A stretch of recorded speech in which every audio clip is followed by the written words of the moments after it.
ఎట్టికేలకు BRS MLC కవితకు bail మంజూరు అయింది. ఢిల్లీ లిక్కర్ స్కామ్ ఈడీ కేసులో ఆమెకు సుప్రీంకోర్టు షరతులతో కూడిన బెయిల్ మంజూరు చేసింది. దాదాపు గంటన్నర పాటు వాదనలు జరిగాయి. దర్యాప్తు సంస్థల తరఫున లాయర్ ఎస్వి రాజు, కవిత తరఫున ముకుల్ రోహత్గిని తమ వాదనలు వినిపించారు. ఫైనల్ గా కవితకు బెయిల్ కు అర్హురాలని ముకుల్ రోహత్గి వాదనలతో ఏకీభవించి సుప్రీంకోర్టు కవితకు బెయిల్ ఇచ్చింది. దేశంలోని అగ్రశ్రేణి న్యాయవాదులలో ఒక్కరిగా ముకుల్ రోహత్గి కొనసాగుతున్నారు. ఈ క్రమంలో కవిత తరఫున లాయర్ ముకుల్ రోహత్గి గురించి పెద్ద ఎత్తున చర్చ నడుస్తోంది. ఆయనకు క్లయింట్స్ ఇచ్చే ఫీజుపై కూడా ఆసక్తి నెలకొంది.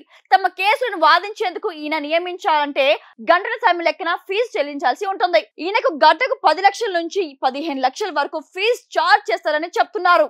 న్యాయ నిపుణుడే కాక వివిధ క్లిష్టమైన కేసులను కూడా ఒంటి చేతు గెలిచిన వ్యక్తిగా రోహిత్ కు పేరుంది. ముకుల్ రోహత్గి 1955 ఆగస్టు 17న ముంబైలో జన్మించాడు. గతంలో ఢిల్లీ హైకోర్టులో న్యాయమూర్తిగా పనిచేశారు. ప్రస్తుతం సుప్రీంకోర్టులో సీనియర్ న్యాయవాదిగా ఉన్నారు. ఈయన తండ్రి పేరు జస్టిస్ అవధ్ బిహార్ రోహత్గి.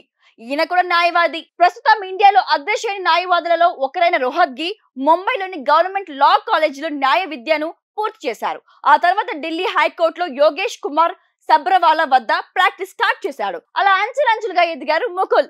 వసుద్ రోహత్గిని వివాహం చేసుకున్నారు. ఈమె కూడా లాయరే. వీరికి నిఖిల్ రోహత్గి, సమీర్ రోహత్గి అనే 2 కుమారులు కూడా ఉన్నారు.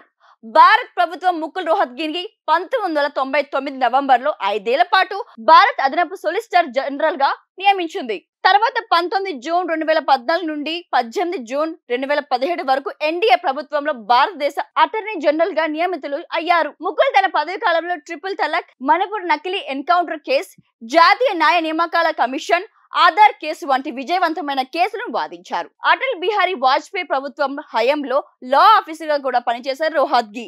2002 అల్లర్లు, బూటకపు ఎన్కౌంటర్ కేసులో గుజరాత్ ప్రభుత్వం తరఫున సుప్రీంకోర్టులో వాదించారు. ముకుల్ హై ప్రొఫైల్ కేసు ఎక్కువగా బాధిస్తారన్న పేరుంది. ఈయన గంటకు 10 లక్షల నుంచి 15 లక్షల వరకు ఫీజు చార్జ్ చేస్తారని తెలుస్తోంది.